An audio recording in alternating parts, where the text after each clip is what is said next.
श्री स्वामी समर्थ. प्रिय स्वामी भक्त हो, आजचा स्वामी संदेश तुमच्यासाठी पाठवला आहे. तुम्ही जर स्वामींचे भक्त असाल तर हा संदेश शेवटपर्यंत ऐका अशी स्वामींची इच्छा आहे. 5 मिनिटे डोळे बंद करून शांतपणे हा संदेश शेवटपर्यंत ऐका, कारण आता लवकरच तुमचे जीवन पुढील स्तरावर जाणार आहे. सुख, समृद्धी, ऐश्वर्य तुमच्या आयुष्याचे दरवाजे ठोठावत आहे. स्वामींचा आशीर्वाद प्राप्त करून घेण्यासाठी आत्ताच व्हिडिओला लाईक करा आणि खरा स्वामी भक्त कमेंट करा.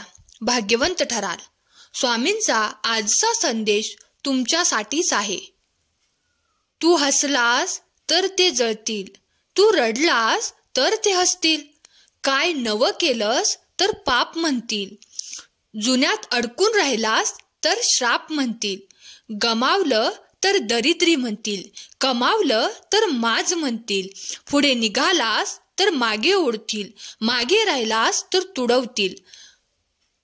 हात दिला तर साथ म्हणतील, तू तुझा विचार केला तर स्वार्थ म्हणतील. कौतुक केलं तर वाह म्हणतील, उणीव दाखवली तर जा म्हणतील. काही केलं तर काय केलं म्हणतील, नाही केलं तरी काय केलं म्हणतील. म्हणूनच तू जग, तुला हवं तसं जग, स्वतःसाठी जग. एकच लक्षात ठेव, आपण एक दिवस मरणार आहोत आणि तो दिवस कोणता आहे हे आपल्याला माहीत नाही. म्हणून होत आहे तेच योग्य आहे, जवळ आहे त्यातच समाधानी राहायचं. नको त्या गोष्टीची चिंता करायची नाही.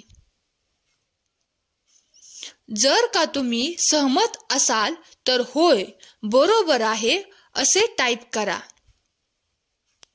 आणि हा संदेश शेअर करायला विसरू नका. तुमच्या एका शेअरने कुणाचे हरवलेले मन जागृत होऊन नवीन जीवनाला सुरुवात होऊ शकते आणि तुम्ही नकळत पुण्याचे भागीदार होऊ शकता. दादा कोंडके यांच्या एकटा जीव या पुस्तकातील शेवटच्या पानावर लिहिले होते, आज एवढा पैसा, प्रॉपर्टी मिळवून काय उपयोग आहे? कुणासाठी मी हे सर्व कमावलं आहे? माझं दुःख, एकटेपण मी सहसा कुणाला जाणवू देत नाही, त्यामुळे मी एकटा मजेत जगतो. अशी बऱ्याच जणांची समजूत आहे.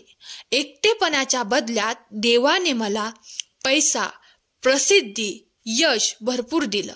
सर्वांच्या आयुष्यात मनासारख्या गोष्टी मिळत नाहीत अशी मी स्वतःची समजूत घालत असतो. पुढल्या जन्मी देवाने मला यश, प्रसिद्धी काहीही दिलं नाही तरी चालेल, पण एकटेपण देऊ नये. माझी म्हणता येतील अशी माणसं द्यावीत, हीच माझी इच्छा आहे. म्हणून आता जे आपल्या जवळ आहे त्याचे मूल्य समजा. जे आहे त्याची किंमत असल्यावर नाही, गेल्यावर समजते किंवा नसताना समजते. म्हणून जे आहे त्याचा सन्मान करा, आनंदी राहाल. आपण हा जो जन्म घेतला आहे तो अपेक्षापूर्तीसाठी नाही.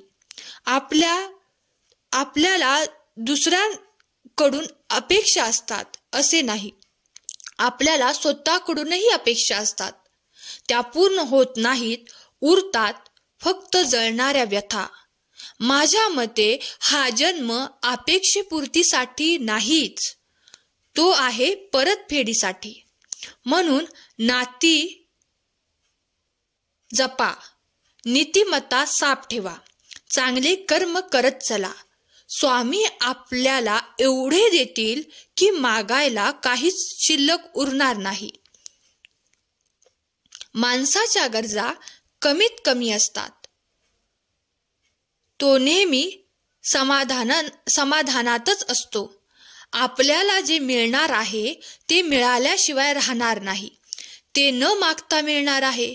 आणि जे कधीच मिळणार नाही ते जंग पछाडलं तरी मिळणार नाही.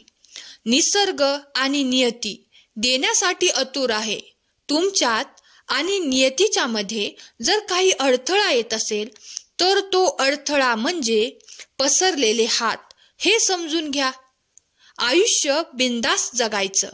कुणाचे वाईट करायचे नाही, कुणाचे वाईट चिंतायचे नाही, कुणाच्या मागे वाईट बोलायचे नाही. फक्त स्वतःशी प्रामाणिक राहून जगायचं. काही कमी पडत नाही आणि फरक तर अजिबात पडत नाही. कुणी बोललं तरी वाईट वाटून घ्यायचं नाही. लोकांची विविध रूपे असतात. कुठल्या तरी लहान कारणासाठी नाराज होऊन बसतात. ज्यांच्याशी तुमचा काही संबंध पण नसतो. कुणी कितीही वाईट बोलो किंवा वाईट करण्याचा प्रयत्न करो, कुणाच्या आयुष्यात डोकवायचं नाही आणि कुणाविषयी मागे वाईट चर्चा करायची नाही. फक्त स्वतःबरोबर दुसऱ्यांचे हित चिंतायचे. जिंदगी मस्तीत पण शिस्तीत जगायची. थंड पाणी आणि गरम इस्त्री जसे कपड्यावरच्या सुरकुत्या घालवतात, तसेच शांत डोके आणि उबदार मन आयुष्यातील चिंता घालवतात. हा संदेश शेवटपर्यंत ऐकल्याबद्दल धन्यवाद. श्री स्वामी समर्थ.